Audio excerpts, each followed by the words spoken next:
10월 5일 금요일 황양수의 뉴스 브리핑 시작하겠습니다. 지금 한참 가을 속으로 이 절정으로 들어가는 시즌입니다. 이럴 때 난데없이 태풍이 온다 해서 불꽃놀이 행사도 지금 지소하니 어쩌니 하고 소동이 일어나고 있습니다. 조용필 씨도 여수에서 이 공연을 하기로 했다가 환불을 했다. 뭐 이런 이야기도 들리기도 합니다. 자, 태풍이 한번 지나가면 그 다음에 뭔가가 좀 이렇게 찌꺼기를 많이 남기고 갑니다. 우리 사회는 지금 이 거대한 우리가 느끼지 못하는 태풍의 눈 가운데 들어 있습니다. 그 태풍의 눈이 뭐냐? 비핵화라는 대북 사기 쇼입니다. 오늘 오후 6시쯤에 노벨 평화상 후보가 전해지는데 어제 집에 가서 보고 뉴스 보고 가관이라 좀 웃었습니다. 문재인과 김정은, 트럼프 세 사람이 그래도 트럼프보다는 문재인, 김정은이 또 공동수상보다는 문재인이 유력한 후보 중에 한 명이다라고 올라 있었습니다. 자, 이런 문재인의 수상 가능성을 예측을 좀 하던 사우스 차이나 모닝 포스트라는 홍콩에서 나오는 언론은 수상을 할 수도 있다 이렇게 보도를 하면서 문재인, 트럼프, 김정은 간의 노벨 평화상과 관련된 역학관계를 이야기를 하면서 한국 국민들이 노벨 평화상 수상에 대해서 대체적으로 회의적이다 이렇게 소개를 했습니다. 한국 대통령이 2000년에 노벨 평화상을 받았지만은 평화는 여전히 이루어지지 않고 있다. 이후 북한은 더 강력한 핵무기를 개발했다. 한국 국민들은 노벨 평화상이 실질적 평화를 가져올 수 있는지에 대해 의심으로 인해 노벨 평화상에 대해서 심드렁한 모습이다 이렇게 말을 했습니다. 저는 노벨 평화상 가능성이 제로라고 봅니다. 자, 지금 사기가 진행 중에 있습니다. 이 사기가 아니라 100번 양보해서 선이라 하더라도 이 진행 중에 있는 이 사안이 어떻게 끝날지 모르는데 과거에 베트남에 상을 한번 줬다가 개망신을 당한 적이 있는데 유사한 그런 상을 또 준다면 이건 노벨 평화상이 아니라 노벨 또라이상이 됩니다.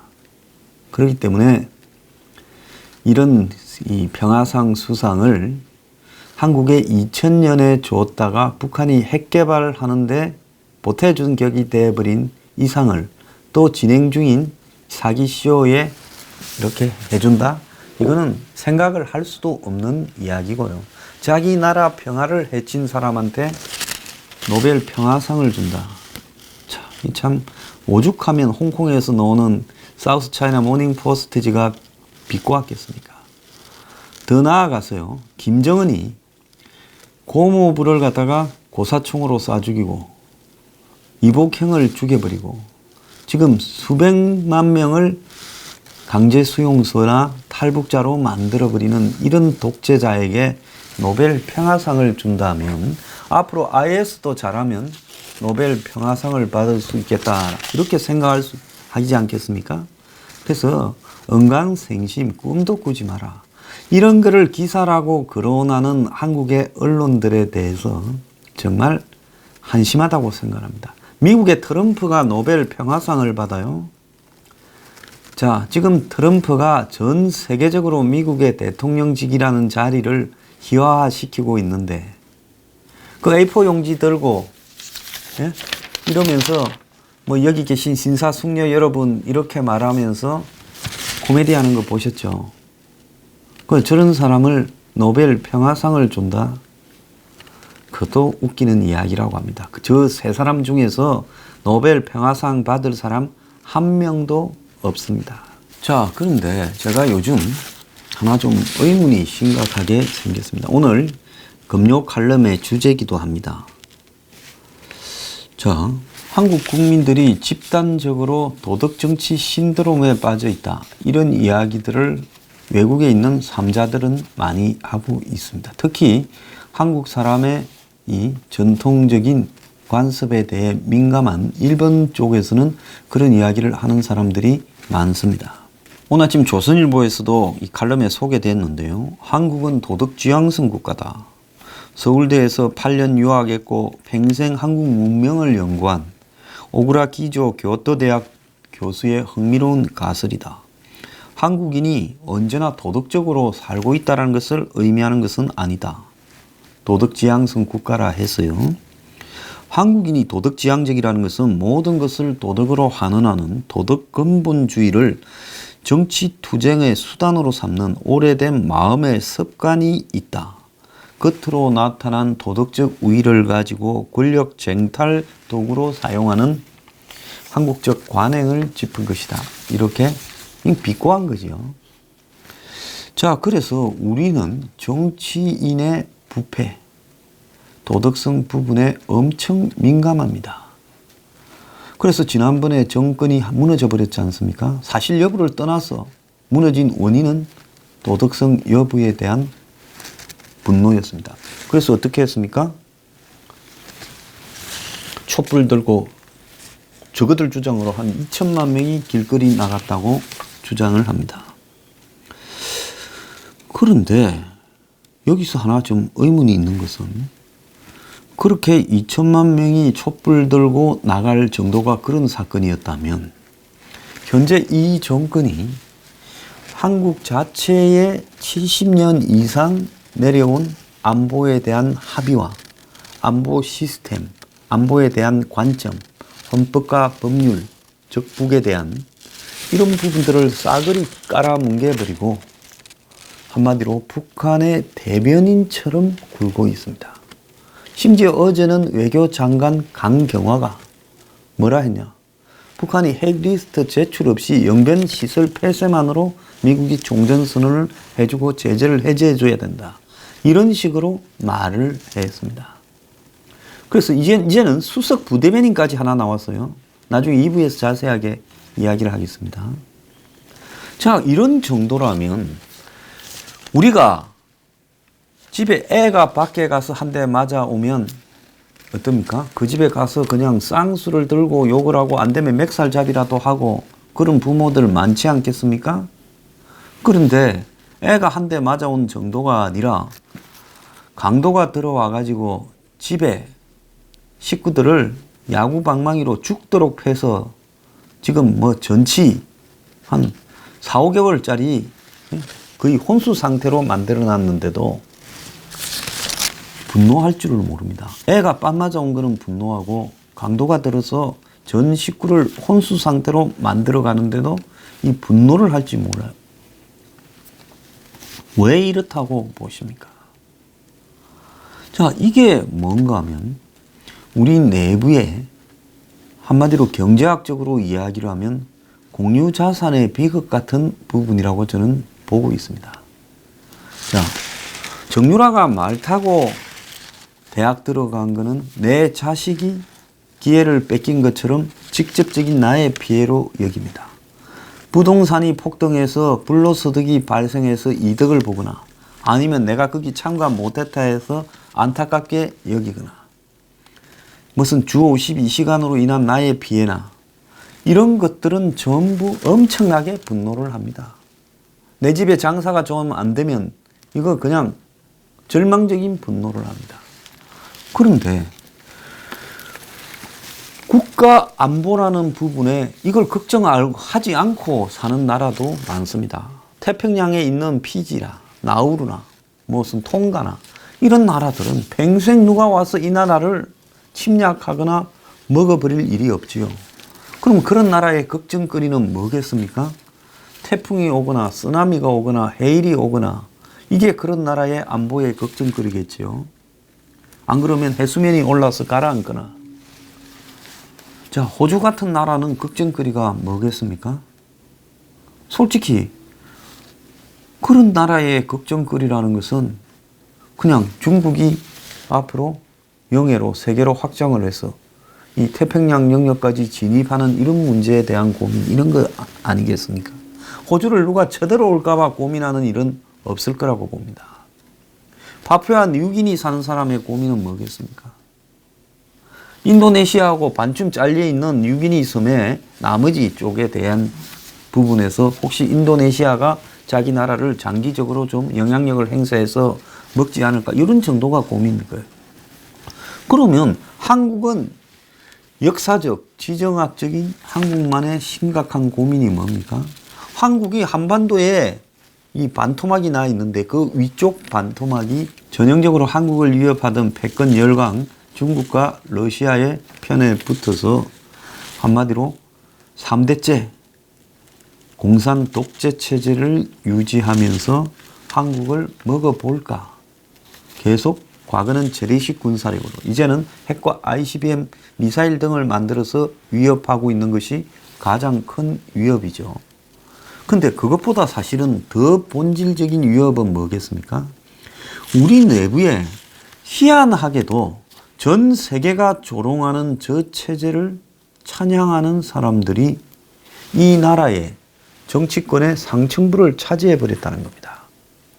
청와대의 상층부와 국회의 상층부와 심지어 그들 중에 일부는 이제는 행정부에까지 진출해서 각종 자리를 맡고 있습니다.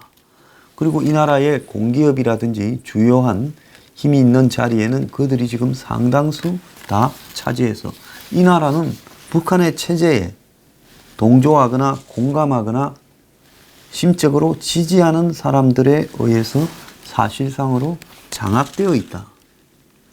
저 황장수요, 무슨 안보 위협을 가장하거나 보수를 맹목적으로 옹호하거나 그런 사람 아니라는 거 제 방송을 꾸준히 들어본 분들은 아실 겁니다. 저는 이 보수의 엄청난 잘못, 수구 꼴통화되어가는 보수가 오늘날 한국의 주사파, 친북, 김정은을 추종하는 수많은 패거리들을 만들었고 마침내 그들에게 나라를 넘겨주게 되는 책임을 제공했다고 보고 있습니다. 자, 흔히 수구 꼴통 보수를 추종하는 일부 보수 세력들은 정권을 그냥 사기로 뺏겼다는데 사기로 정권을 뺏겼다는 말을 어디 가서 하면 딴 데 가서 그럼 사람 취급 안 당하니까 그런 말은 안 하는 게 좋습니다. 어떻게 정권을 사기당해서 선동에 놀아나서 뺏겨요? 좌파들이 그게 능하다. 그러면 그거에 능한 좌파를 정권 초부터 발본색원해서 청산을 했어야죠. 보수는 그런 부분에 있어서 책임을 소홀히 했다는 비판을 보수 정권의 집권에 관여되어 있는 사람들은 면할 수가 없다고 보고 있습니다. 어쨌거나 그들이 이 정권을 잡을 때는 보수의 도덕성 문제를 질타하면서 촛불을 들고 그리고 촛불을 주도한 사람들은 그들의 하수인이고 그리고 다수의 국민들은 중도나 보수 상당수까지도 거기 동조해서 정권을 뒤집었습니다. 그리고 치러지는 선거에서는 당연히 문재인이 당선될 수밖에 없었는데 문재인이 지금 하고 있는 친북적 행보와 정치 이념적 인식, 경제적 행태들을 그때 유세 과정이나 공약에서 분명히 이야기했더라면 문재인은 절대 당선이 안 됐을 거라고 보고 있습니다. 자, 그런데도 불구하고 중도 보수의 분열과 보수의 환멸, 보수 스스로의 이렇게 몰락 등으로 이 친북적인 정권이 정권을 잡았습니다. 잡고 난 이후부터는 이제 뒤도 돌아보지 않고 자신들이 생각해오던 부분들을 밀어붙이고 있습니다. 그 밀어붙이기 위해서 곳곳에 요지마다 자기들 사람들을 친북 운동권 출신들을 다 받고 특히 청와대에 포진해 있는 몇 명이 그들을 중심으로 국가를 끌어가는 행정부에 대한 장악력을 완성해서 이제 끌고 가고 있습니다. 가짜 뉴스와의 전쟁을 선포하고 자기 대권 여권 1순위라는 이낙연이 과연 지금 오늘 아침에 인터뷰에서 무슨 자기 대권에 관한 자기의 소회를 이야기를 했습니다마는 이낙연이 과연 실세인가? 그렇게 믿는 국민들은 없을 거라고 보고 있습니다. 그래서 이 나라는 직책과 관계없이 주사파 추종자들이 이 나라를 장악해서 끌고 가고 있고 사실상으로 문재인이 그런 부분에 대해서 전부 진두지휘해서 가고 있다고 봅니다. 혹자는 뭐 문재인의 치매설, 문재인의 무슨 정신 이상설 등을 퍼뜨리고 있지만은 저는 그게 아니라고 봅니다. 문재인은 정신이 멀쩡한 채 이 나라를 자신의 주도하에 임종석 비서실장 등을 임명해서 한마디로 친북으로 사회 전반을, 전 국민들을, 이 국가를 끌고 가고 그쪽을 향해서 끌고 가고 있다고 보고 있습니다. 자, 그렇다면 이 정치인의 비리, 전형에 그렇게 예민하게 반응하고 부동산 폭등에 대해서 그렇게 예민하게 반응하고 애들 학군에 대해서 강남 등에 대해서 그렇게 예민하게 반응하는 이 나라 국민들이 어떻게 이 나라가 북쪽으로 점점 이렇게 북이 이 아가리를 딱 벌린 속으로 이렇게 빨려 들어가고 있는데 아무도 분노하거나 슬퍼하거나 노여워하거나 이런 게 별로 보이지 않습니다. 여론조사를 하면 여전히 60, 70%가 지금 문재인 정권의 평양선언이나 판문점 선언을 지지한다고 이야기를 하고 있고 또 더 나아가서 김정은에 대해서 호감도를 가진 국민들도 매우 높다 이렇게 나옵니다. 심지어 비핵화는 잘 안 될 거라 하면서도 이렇게 이야기를 하는 것은 비핵화가 안 되더라도 북한과 잘해 나가는 데는 아무런 문제가 없다라는 여론조사 내용입니다. 그러면 비핵화가 안 되더라도 북한과 잘 지낼 수 있고 이렇게 가는 방향이 맞다라고 이야기를 하는 것은 결국은 종전선언 평화협정 등을 통해서 미군을 덜어내고 북한이 핵을 가지고 있는 채 남과 북이 잘 지내고 경제 지원하고 왔다 갔다 하면서 휴전선이나 철책망이나 군사적 방어시설들은 무력화시키고 서로 그냥 잘 평화적으로 지낼 수 있다라고 생각을 하는 겁니다. 상당수가요. 그래서 우리가 어떻게 보면 미국이 없더라도 북한과 더불어서 잘 살 수 있고 중국도 우리의 한마디로 같이 갈 수 있는 미국을 대신한 우방 종주국이 될 수 있다고 우리 스스로 그렇게 믿는 인식들이 지금 바다하게 퍼지는 거 아니냐는 겁니다. 자, 이러다 보니 끝없는 대북 평화 사기 시효에 대한 안일함, 관용, 낙관, 환상 등이 지금 번져가고 있어요. 그래서 이게 묻는 방식에 대한 일종의 유도형 답변이라서 거기에 오류가 많은 것인가? 아니면 실질적으로 국민들 중에 상당수가 북한과 관련되는 부분에서 이렇게 판문점 선언이나 평양 선언 등을 옳다고 생각하고 왔다 갔다 하는 부분에 대해서 찬성하고 있는 것인가? 이런 부분에 대한 의문이 이렇게 생길 수밖에 없어요. 자, 여론조사 공정이라는 기관이 있습니다. 이 기관에서는 문재인의 지지율이 34.8이다라고 이야기를 해서 다들 50% 초반대, 기껏 40% 후반대 놓을 때 34.8이라 해서 상당히 비난을 받았던 여론조사 기관입니다. 저는 이 기관이 상당히 공정하게 했다고 보고 있습니다. 자, 이 기관의 여론조사 내용들을 보면 지금 국민들의 의식을 좀 알 수 있을 거라고 봅니다. 이 여론조사 공정이 9월 27일 조사한 내용에 따르면 문재인의 지지율은 8월 달보다 11.1%가 올라서 45.9%. 제가 볼 때 이게 정상일 거라고 보고 있습니다. 지금 장난치지 않고 객관적으로 하면 한 이 정도 나올 거다. 왜? 지금 리얼미터나 이런 여론조사가 60% 초중반대에 끊기니까 제가 한 20% 낮게 보면 답이라고 했는데 딱 한 20%쯤 빼면 45.9%가 되지 않습니까? 자, 그리고 이제 의미 있는 것은 판문점 선언 이행을 위한 군사 분야 합의에서 NLL을 평화수역으로 이렇게 한 것과 관련해서 47%가 남한이 많이 양보한 협상이다 하고 양쪽에서 공평한 협상이라고 답을 한 사람이 무려 37.2%가 됐습니다. NLL 문제 같은 경우에는 솔직히 말하면 한 90%가 이게 문제가 있다.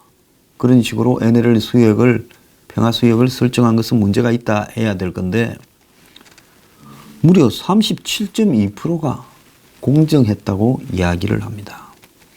그 다음에 남북 정상이 북한 집단 체조 빛나는 조국을 함께 관람한 것에 대해 38.8%가 공연이 아동 학대이고 인권 유린이라고 말을 하고 38.6%가 감동적이고 환상적인 공연이다.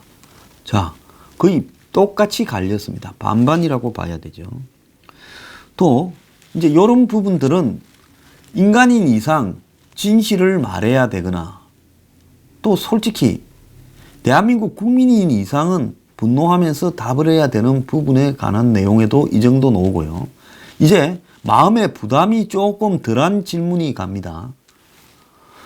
김정은의 남한 방문에 대해서는 67.1%가 전쟁 배상과 관계없이 남북 화해와 평화를 진척시키기 위해 방문해야 된다라고 합니다. 아마 이 사람들 대부분은 국회 연설도 해야 된다라고 대답하겠죠. 남한도 방문해라고 하는데 국회 연설이 뭔 문제겠습니까? 오히려 더 못해줘서 문제겠죠. 28%는 300만 명 이상 사상자를 낸 6.25에 대한 사과와 배상 없이는 방문할 수 없다라는. 그러니까 기본적으로 이 나라 국민들이 갖춰야 될 안보관, 지금은 어떻게 보면 보수의 다도 아니고 보수의 한 7, 80% 정도가 가지고 있어야 될 이런 가치관에 대해서 한 28%가 답했다는 거. 거의 맞는 부분이라고 봐요. 이 28% 이런 거 안팎이 지금 선거를 하면 딸딸 끓어서 나오는 보수의 표의 상한선에 근처죠. 자, 그리고 북한의 비핵화 없어도 종전선언을 하는 것에 대해서 찬반을 묻는 질문에 비핵화가 없이 종전선언을 한다는 데 대해서 반대한다. 반대해야 맞죠. 근데 정답이 47.3이고 비핵화가 없어도 종전선언을 해야 된다는 것이 42.8입니다. 자, 그리고 심재철에 대한 압수수색과 관련해서 정확하고 신속한 조사를 위해 필요한 조치였다는 게 49.8이고 국회의원 본연의 국정감사를 위한 활동을 침해했다가 30.1이라는 겁니다. 그래서 이 내용을 보면요. 남과 북이냐 남쪽 사람으로서 기본적으로 택해야 될 가치에 대해서도 거의 반반이거나 조금 우세하게 나왔고 그런 거를 떠나가지고 김정은이 방남을 해야 되느냐 하는 데 대해서는 압도적으로 3분의 2 이상이 평화를 위해서 해야 된다고 대답을 하고 있습니다. 그러고는 비핵화 없이도 종전선언을 할 수 있다라는 답이 불과 5%밖에 적지 않았습니다. 그러니까 비핵화가 되어야 종전선언 된다는 데 비해서요. 자, 비핵화가 되더라도 종전선언을 상당 기간 지켜보고 해야 된다는 것이 답이고 저는 그렇다고 봅니다. 그런데도 이런 식으로 지금 문 정권이 던진 화두들이 이제 국민들한테 1년 한 5개월 사이에 서서히 받아들여지고 있다는 겁니다. 작년에 문 정권이 집권하자마자 그 전후를 해서 종교단체들이 등을 앞세워서 평화협정을 받으러 다니고 종전선언하자고 바람을 잡고 남과 북이 잘 지내야 된다 어쩐다 보수가 항상 수구적 이데올로기로 냉전 이데올로기로 이 나라를 분단시켜왔다 이런 식으로 쭉 주입해 왔는데 이제 하도 언론에서 종전선언을 많이 듣고 또 김정은을 90도 숙여서 절하는 모습 말을 깎듯이 올리는 모습 이런 것들을 바라보면서요 마음속에 서서히 다 무장이 해제되어 가고 있다는 겁니다. 그래서 문정인이 집단에는 감동적으로 연설하는 능라도 경기장 장면을 바라보면서 어떻게 한국 대통령이 남쪽 대통령이라고 그 앞에서 이야기를 할 수 있는가. 그리고 거기에 열광하는 듯 도취된 듯 보이는 북한의 인민들 이면에는 무엇이 자리 잡고 있는가. 그 사람들이 어떻게 끌려와서 저 자리에 박수치고 앉아 있는가 하는 부분에 대한 고민들을 전혀 하지 않는다는 겁니다. 어떻게 보면요. 통일민족 평화 화해 비핵이라는 부분에 대한 감성적인 쇼까지 국민들의 상당수가 가세하고 있다는 겁니다. 솔직히 말하면 이런 도덕 정치를 주장하면서 자신들은 북한에서 지금 행해지고 있는 저렇게 비도덕적인 인권 말살 형태에 대해서는 분노하지도 않고 또 북한 정권이 끌고 가고 있는 이 지저분한 비핵화 이 프로세스를 한번 보세요. 지금 북한이 올해 1월 1일부터 지금까지 비핵화를 하겠다 하면서 해온 말장난과 행동, 사기를 보면서 그렇게 도덕 정치를 국내의 정치인들을 향해서 정권을 향해서 주장하는 사람들이 김정은이 지금 비핵화 하겠다면서 하고 있는 짓거리에 대해서 분노를 하지도 않습니다. 어떻게 김정은 북한한테는 모든 것을 이해하고 모든 것을 또 다 긍정적인 방향으로 해석하려는 사람들이 국내 정치에 대해서는 지독한 분노를 쏟아붓고 있습니다. 특히 문정권을 지지한다고 하는 국민들, 이 사람들은요, 어떻게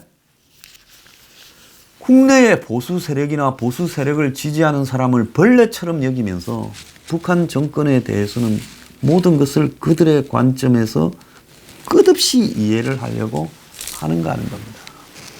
자, 이쯤 되다 보니 이것은 같은 국민이라도 국민 같아라는 생각도 들지 않습니다. 솔직히 저도 그렇습니다. 딱 제 마음 같아서는 서로 머릿속에 공표, 꽃표 세모해서 각자 공표는 공표끼리 모여 살고 꽃표는 꽃표끼리 모여 살고 세모는 세모끼리 모여 살거나 국민 투표를 세세하게 적어서 한 방에 딱 한 다음에 진 사람들은 이 나라를 떠나든가 그렇게 살고 싶다는 거예요. 왜? 내 삶을 내가 선택할 권리가 있지 않습니까? 그러잖아요.